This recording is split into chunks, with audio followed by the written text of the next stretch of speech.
Hello students, आज के इस सेशन के अंदर we are doing a new topic of class +1 vector product, या फिर हम इसको क्रॉस प्रोडक्ट भी बोल सकते हैं।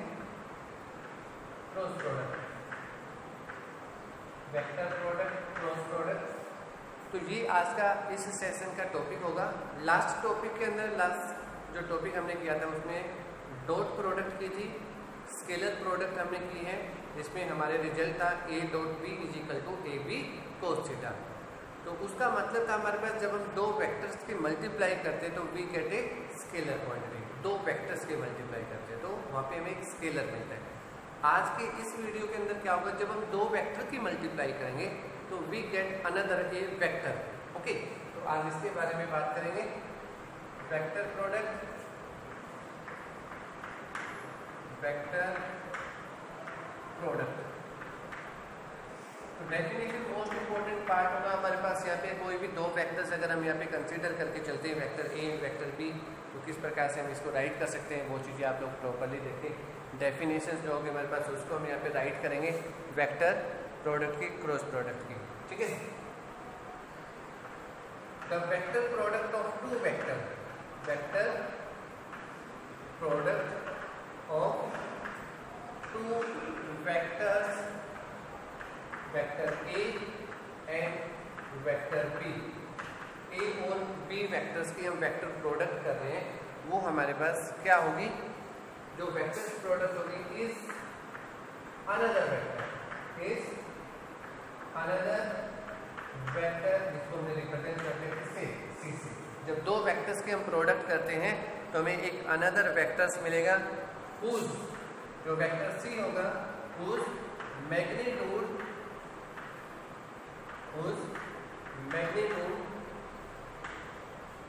इक्वल टू द, जो मैग्नीट्यूड होगा वो किसके इक्वल होगा हमारे पास, equal to the product of magnitude of two vector, magnitude of two vector and sine of smaller angle between them.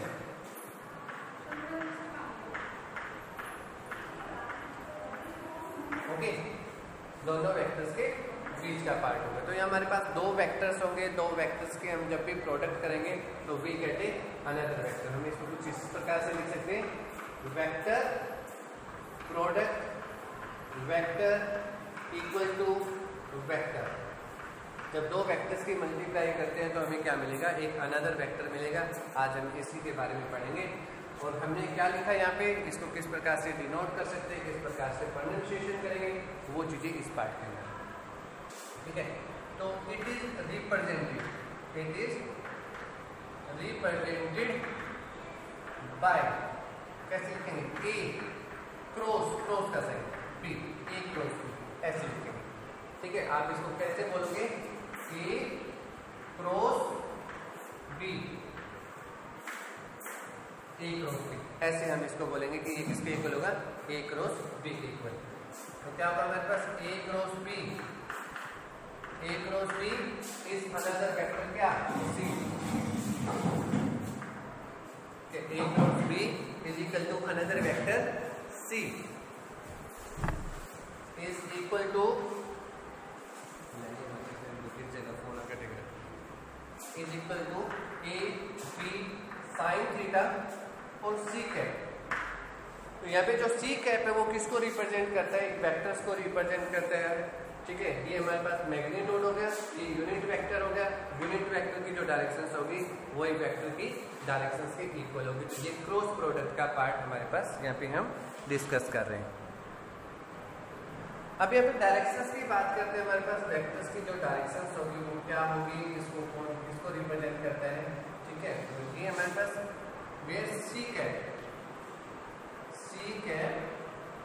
Is the unit vector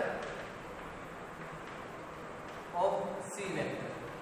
ठीक है, कि जो सी कैप है वो क्या है हमारे पास, यूनिट वेक्टर है किसका, सी वेक्टर का यूनिट वेक्टर है। Okay, the direction of C vector और सी कैप, ठीक है, क्योंकि यूनिट वेक्टर की जो डायरेक्शंस होती है, तो जो डेफिनेशंस हम पढ़ते हैं यूनिट वेक्टर की कि directions along the given vector, तो सी वेक्टर्स की जो डायरेक्शंस होगी वही डायरेक्शंस किसकी होगी हमारे पास, सी कैप की होगी, और क्या होगी, इज परपेंडिकुलर, ठीक है, परपेंडिकुलर किसके, जो ए और बी वेक्टर्स है उसके परपेंडिकुलर होगी, ठीक है, perpendicular to the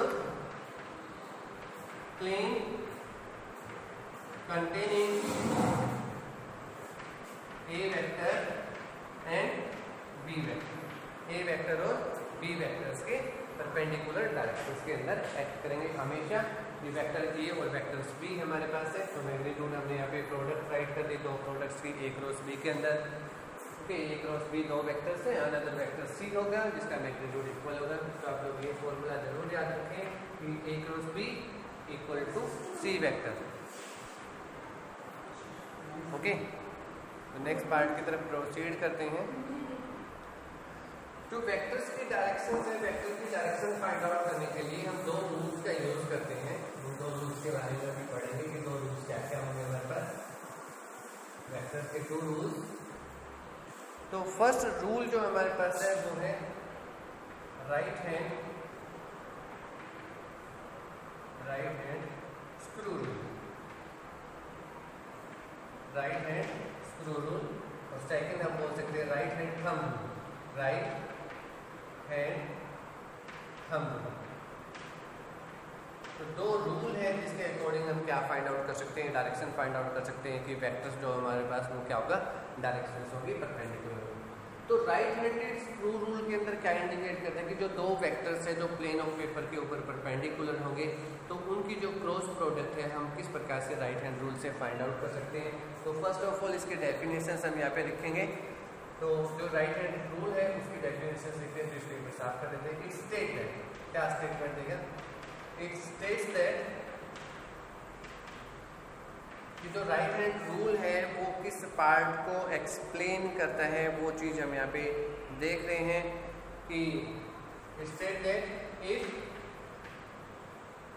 right hand screw rule, जो राइट हैंड स्क्रू रूल है, ओके, तो इज प्लेस्ड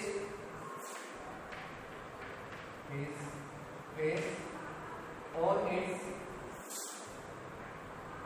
एक्सिस, जो एक्सिस हो गए हमारे पास वेक्टर्स की एक्सिस जो है, axis perpendicular to the plane containing, perpendicular to the plane containing the two vectors,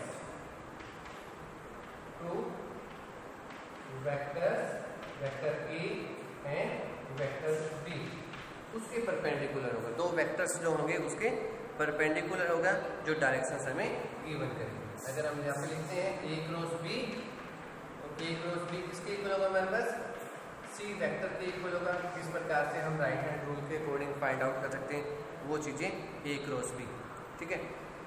तो राइट हैंड स्क्रू रूल, जिस प्रकार से स्क्रू को क्लॉकवाइज या एंटी क्लॉकवाइज रोटेट करते हैं उसी के केस में डायरेक्शन फाइंड आउट कर सकते हैं यहाँ पे, ठीक है।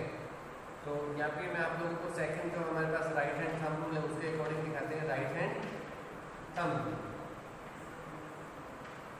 तो राइट हैंड थंब रूल्स के अंदर क्या होता है, राइट हैंड थंब रूल्स के अंदर क्या होता है कि हमारे पास किसी प्लेन के अंदर, एक प्लेन के अंदर दो वेक्टर्स हैं, ठीक है, एक ही पॉइंट के ऊपर एक वेक्टर कौन सा है A और दूसरा वेक्टर हमारे पास क्या है B वेक्टर, ठीक है, प्लेन के ऊपर। अगर हम प्लेन की बात करते हैं तो अगर हम प्लेन की बात करें तो ये प्लेन होगी हमारे पास, एक वेक्टर इस डायरेक्शन में एक्ट कर रहा है, ऐसे एक्ट कर रहा है, ठीक है, और दूसरा वेक्टर इस डायरेक्शन में एक्ट कर रहा है, ठीक है। तो राइट हैंड थंब रूल की बात करते हैं, जब हम उसको किस डायरेक्शन में रोटेट करेंगे, A से B की तरफ अगर रोटेट करते हैं, it rotate from A to B, ठीक है, A टू B, A से B की तरफ। तो थंब जो है उसकी डायरेक्शंस क्या है, वर्टिकल अपवर्ड डायरेक्शंस, ठीक है। तो वेक्टर C जो होगा वो किस डायरेक्शंस में होगा, अपवर्ड डायरेक्शंस के अंदर, अपवर्ड, ओके।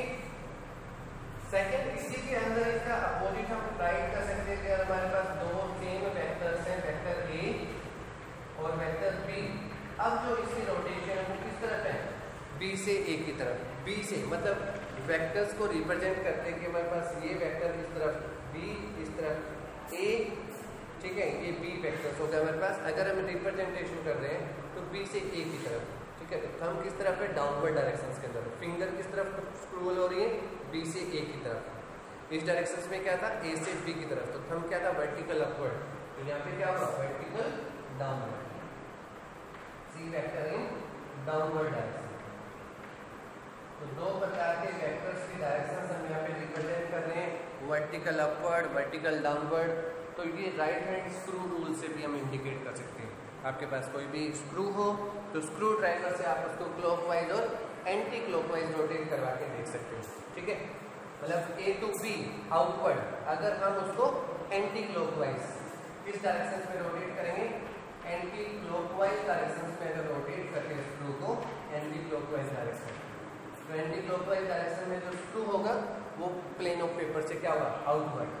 अगर हम उसको क्लॉकवाइज डायरेक्शन में रोटेट करते हैं, इन क्लॉकवाइज डायरेक्शन के अंदर रोटेट करेंगे तो स्क्रू क्या होगा, इन डाउनवर्ड डायरेक्शंस के अंदर होगा, अंदर की तरफ मूवमेंट करेगा। नाउ नेक्स्ट पार्ट इसके अंदर प्रोसीड करते हैं geometrical representation. Geometrical representation of vector, geometrical representation.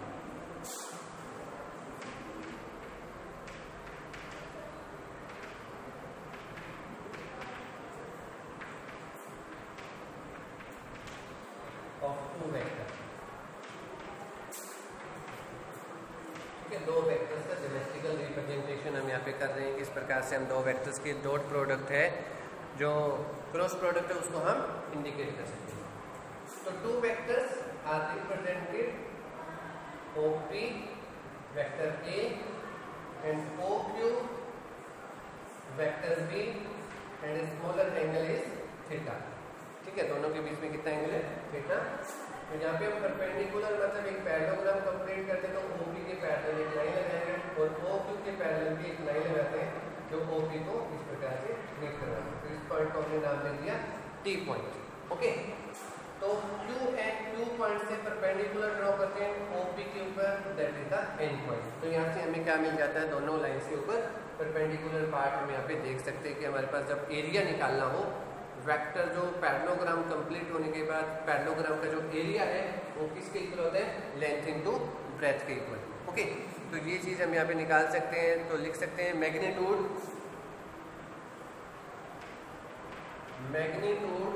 Of two vector is given by, किसके इक्वल होगा, फॉर्मूले के अंदर हमने क्या पढ़ा, A cross B is equal to AB, magnitude की बात कर रहे हैं, इनटू में साइन थीटा, ठीक है। तो AB साइन थीटा के इक्वल।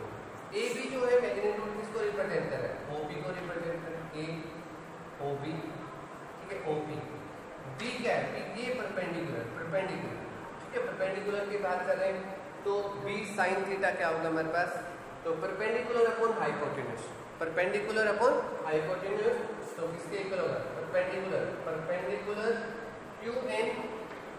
QN बाय में OB is equal to sine theta, then QN is equal to OB sine theta.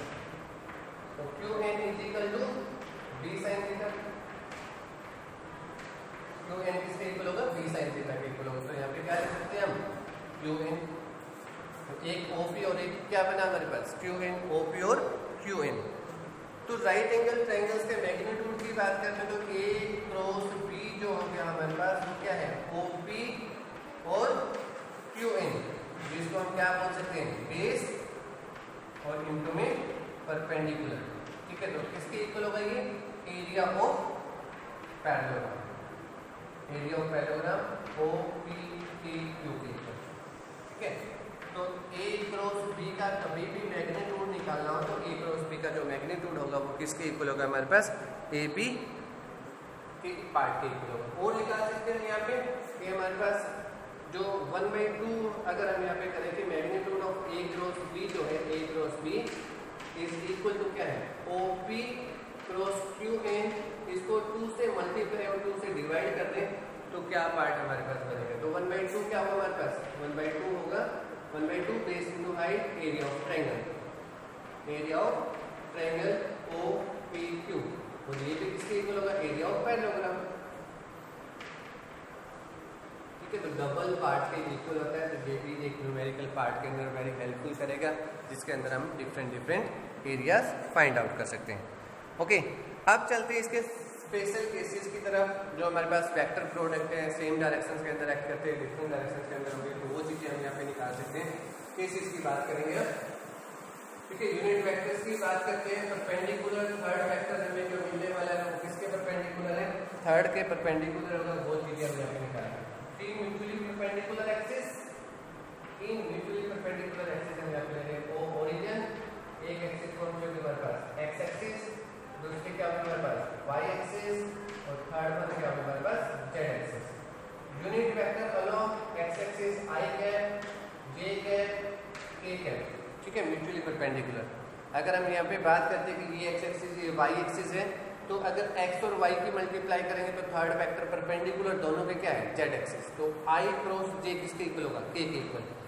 j cross k किसके इक्वल होगा? i के इक्वल। मतलब थर्ड वन जो होगा वो परपेंडिकुलर डायरेक्शंस के अंदर होगा, क्लॉकवाइज या फिर एंटी क्लॉकवाइज मतलब डायरेक्शंस के अंदर रोटेट करते तो उस कंडीशन में। ओके, थीटा दोनों के बीच में कितना होना चाहिए? 90 डिग्री। तो पहले केस के अंदर, दूसरे केस के अंदर की जो बातें हम यहाँ पे करेंगे, फर्स्ट केस की बात करते हैं। अगर प्रोडक्ट्स हमारे पास हो तो क्या था? A cross B is equal to A B sine theta C cap. ठीक है, तो फर्स्ट केस के लिए थीटा की वैल्यू 0 दी। थीटा 0 मतलब vector A and vector B are acting in parallel direction. Parallel directions के अंदर हो तो क्या पार्ट इसके अंदर बनेगा? पैरेलल। थीटा 0, थीटा 0 का मतलब आई क्रॉस आई, वेक्टर ए भी एक्स एक्सिस के होंगे, वाई भी एक्स एक्सिस के होंगे, तो थीटा कितना होगा? 0। तो यहाँ पे लिख सकते हैं आई क्रॉस आई, जे क्रॉस जे और के क्रॉस के, ये सारे के सारे वेक्टर किसके इक्वल होंगे? 0 के इक्वल। थीटा 0 डिग्री हो तो A cross B same directions के अंदर होंगे, तो A B sine 0, C cap जो 0 के इक्वल होगा। ओके, सी कैप किसके इक्वल हो जाएगा? 0 के इक्वल। तो डॉट प्रोडक्ट जो होगी पैरेलल के अंदर, dot product of two parallel vector is 0, I cross I. Theta is 90 degree. ठीक है, A and B are acting in perpendicular direction. ठीक है, परपेंडिकुलर, तो परपेंडिकुलर होगा तो sine 90, sine 90 is 1, sine 90 is 1। ठीक है, तो ए क्रॉस बी जो होगा, ए क्रॉस बी का मैग्नीट्यूड जो होगा वो मैक्सिमम वैल्यू होगी किसके इक्वल? ए बी के इक्वल। हमेशा याद रखें ए बी के इक्वल।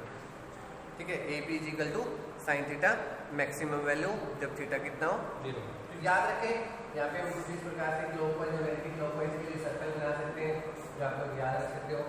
यहाँ पे लिखेंगे आई कैप, यहाँ पे लिखा हमने जे कैप, और यहाँ पे लिख दिया हमने के कैप। आई से जे, जे से के से आई, आई क्रॉस के क्या मिलेगा? के, जे क्रॉस के आई कैप, और के क्रॉस आई, तो ये हमें मिलेगा जे कैप। ये कौन सी डायरेक्शन से? Anti clockwise, anti clockwise directions के अंदर ये वैल्यू। अगर उसी डायरेक्शंस के अंदर हम क्लॉकवाइज डायरेक्शंस के अंदर रोटेट करते हैं, आई कैप, जे कैप और के कैप, क्लॉकवाइज, ये क्लॉकवाइज डायरेक्शंस। ठीक है, तो माइनस का साइन आएगा, माइनस के कैप, माइनस आई कैप और माइनस जे कैप। ये कौन सी है हमारे पास? क्लॉकवाइज, क्लॉकवाइज और एंटी क्लॉकवाइज डायरेक्शंस के अंदर हमारे पास पार्ट ऐसे बनेगा। तो यहाँ पे क्या करेंगे? I cross J equal to K, J cross K equal to I, और K cross I is equal to J. ठीक है, एंटी क्लॉकवाइज। क्लॉकवाइज में J cross I minus K cross J minus I, और I cross A is -60। तो ये part हमारे पास आता है स्पेशल केसेस, जिसके अंदर हम यहाँ पे राइट कर सकते हैं कि A cross B, B cross A किसके पार्ट की इक्वल होगी। तो ये पार्ट क्लॉकवाइज और एंटी क्लॉकवाइज पार्ट